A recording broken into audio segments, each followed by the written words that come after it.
अर्चनी वंदनी प्रातः स्मरणीय हृदय के सिंहासन पर विराजमान मेरे शहंशाह में गुरुदेव भगवान, आपके चरणों में कोटि कोटि वंदन। मंच पर विराजमान सभी महापुरुषों के चरणों में कोटि कोटि वंदन। इस सभा के सभी सदस्य व महापुरुष,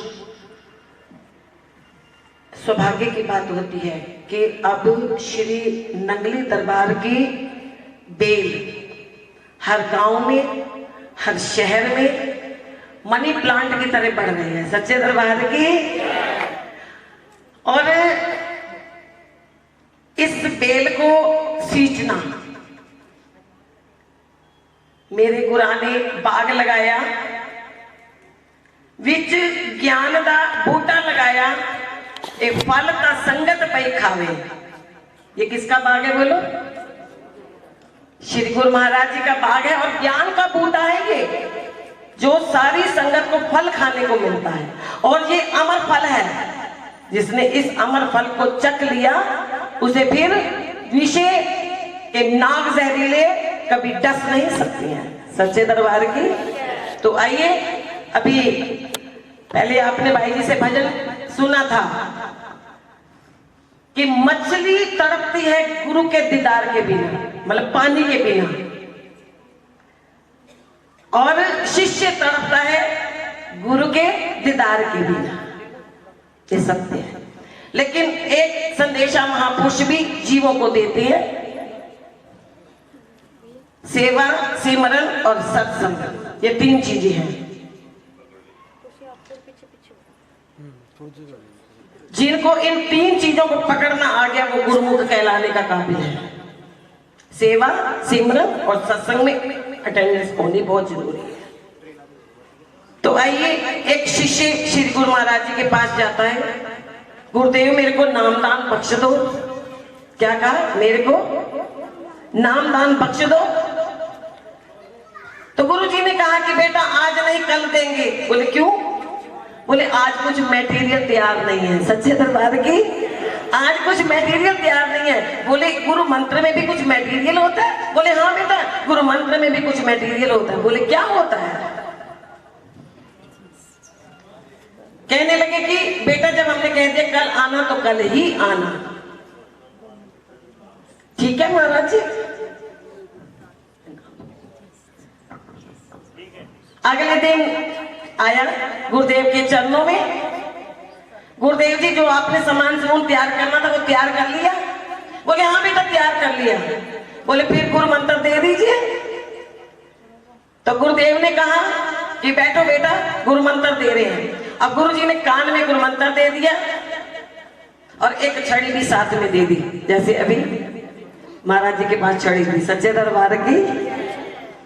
एक छड़ी भी साथ में दे दी और कहा कि बेटा ये छड़ी, पहले जिससे बात करना चाहते हो पहले तुम उसको लगा करके देखना। अगर छड़ी सफेद निकले तो बात करना, अन्यथा बात ना करना। बात समझने की है ये थोड़ी सी। छड़ी जिसको लगाने से सफेद हो जाए तो उससे तो बात करना, अन्यथा किसी से बात नहीं करना। अब वो पहले तो रिश्तेदारों में ही गया, गुरु मंत्र लेकर के घर पहुंचा, माँ को लगाई तो कड़ी छड़ी काली, पिता को लगाई तो छड़ी काली, रिश्तेदारों को लगाई तो छड़ी काली, अड़ोसी पड़ोसियों को लगाई। बात किससे करे? गुरुजी ने एक उसमें परहेज रख दिया, क्या कि जिसको छड़ी लगाने से छड़ी सफेद हो जाए उसी से ही बात करनी है, अन्यथा किसी से बात, बोल दो ना, नहीं करनी। अब वो बड़ा परेशान, कहता है ये मेरे को पाबंदी और लग गई है, उससे बात करनी है या इससे बात करनी है। वो सच्चे वो श्री सतगुरुदेव महाराज की। आइए, कल मैं जलंधर में थी तो वहां भी लाइट चली गई थी, लेकिन मैंने कहा मेरी अपनी बैटरी चार्ज है। मैंने क्या कहा था अभी कि जिंदगी की बैटरी को चार्ज करने के लिए अपनी बैटरी बोलो अब चार्ज हो गई तो चला दो। बोल सच्चे बोल श्री सतगुरुदेव महाराज की। तो क्या बता रहे थे? क्या बता रहे थे कि छड़ी वो परेशान हो गया, कहता है कि मैं ये गुरुजी को छड़ी वापस ही दे आता हूँ, मैं अपने पास ही नहीं रखता। गया गुरुजी के पास, गुरुजी ध्यान बैठे थे, समाधि में बैठे थे। मेरी आवाज पहुंच रही है? हाँ, देखो जिंदगी की बैटरी चार्ज है। क्या कहने लगा कि महाराज जी को मैं छड़ी वापस दे के आऊंगा आज ही। गया तो गुरुजी भजन में बैठे हुए थे, ध्यान 10वें द्वारे में चढ़ चुका था। कहता है कि पाठ में नहीं उठाऊंगा, बाद में बात करूंगा। मन पापी था, मन पापी था, पाप की तरफ चला गया। कहता सबको तो छड़ी लगाई पर गुरु जी को तो। और गुरु भी देखिए कि गुरु की छड़ी चिट्टी है या काली है, तो गुरुओं को भी लाके देखनी चाहिए। गुरु जी तो पाठ में बैठे हैं, पीछे से धीरे से छड़ी लगाई तो सारी छड़ी तो सफेद निकली पर थोड़ी सी काली निकली। मेरे साथ बात कर लो, हम तो बात करते हैं, मेरे को सत्संग करना नहीं आता, मैं सिर्फ बात करती हूँ। क्या निकला? पूरी छड़ी सफेद निकली पर थोड़ी सी काली निकली। कहना ले एना विच भी कोई ना कोई, हाँ, क्योंकि ना इंसान की बुद्धि है, बुद्धि जो जब अवगुणों को ज्यादा छांटती है और गुणों को कम छांटती है। सब में कोई ना कोई दोष रहा पर एक विधाता निर्दोष रहा। कहते गुरुआ विच भी बोलो कोई ना कोई कमी है, ताई तो छड़ी काली हो गई है। अब गुरु जी काफी देर के बाद भजन से उठे तो कहने लगे कि आओ बेटा कैसे आना हुआ। कहते महाराज आपने ये छड़ी दी है ना मेरे को, ये वापस देने आया हूँ, अपनी छड़ी वापस ले लो। बोले क्या हुआ? बोले बेटा बेटा ये छड़ी तो मैंने तेरे को एक परहेज बताया था, परहेज। कहने लगे मुझे ऐसा परहेज नहीं करना, अपनी छड़ी वापस पकड़ो। बोले हुआ क्या? बोले जिसको लगाता हूँ छड़ी काली निकलती, क्योंकि गुरु मंत्र का कोई जाप ही नहीं करता। गुरु मंत्र सब ले लेते हैं पर गुरु मंत्र का जाप कोई नहीं करता। ये वापस देने आया हूं। और तो और सुनो गुरु जी थोड़ी भी थोड़ी जी छड़ी काली निकली। कहते अच्छा पुत्र मेरी भी निकल गई, तो मैनू भी परखन आ गया। कहने तू अपने आप ਨੂੰ भी लगाई कि नहीं लगाई? कहने नहीं अपने आप ਨੂੰ नहीं लगाई। कहने पुत्र जरा अपने आप ਨੂੰ भी लगा ले, सच्चे दरबार की।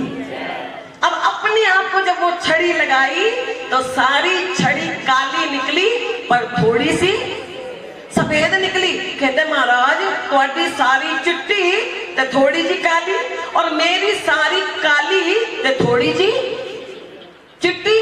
कहते एक ही गल है।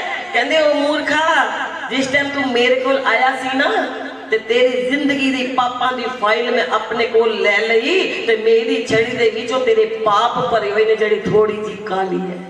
सच्चे दरबार की बात को समझना कि जो मेरी थोड़ी सी छड़ी काली है ना, ये तेरी जिंदगी के पापों की जो फाइल मैंने अपने पास रखी है वो उस कारण मेरी छड़ी काली हुई है। और इस को सफेद करने के लिए मैं तो भजन करके सफेद कर लूंगा, पर मूर्ख तो तू निकला, अज्ञानी तो तू निकला जो छड़ी लेकर के फिर मेरे पास वापस आ गया और कहने लगा छड़ी वापस ले लो।